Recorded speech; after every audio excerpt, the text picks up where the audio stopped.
Dăruiește-mi aripi. Ieri, în grădină, am desenat un înger. Mulțumesc, mi-a spus îngerul. Arată frumos. Pictează-mi acum și niște aripi, dar nu din cele cu pene groase, știi tu. De ce? Nu se mai poartă. Sunt și incomode. Mă încurcă la zbor. Eu vreau ceva nou. Desenează-mi ce-ți trece prin minte.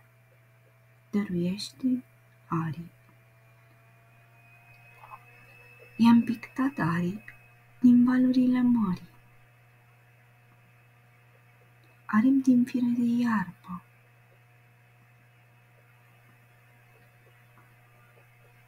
Și aripi din cristale. Am încercat ceva dintr-o palmică de raze, din niște crenguțe înflorite, dintr-un năian de zăpadă și în umbra mâinilor mele.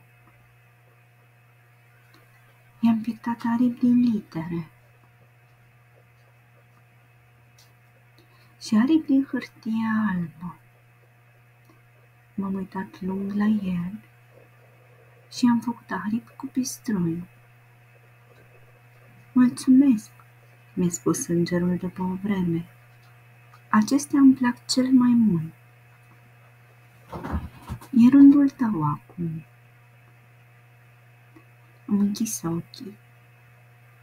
Dintr-o dată am simțit că plutesc.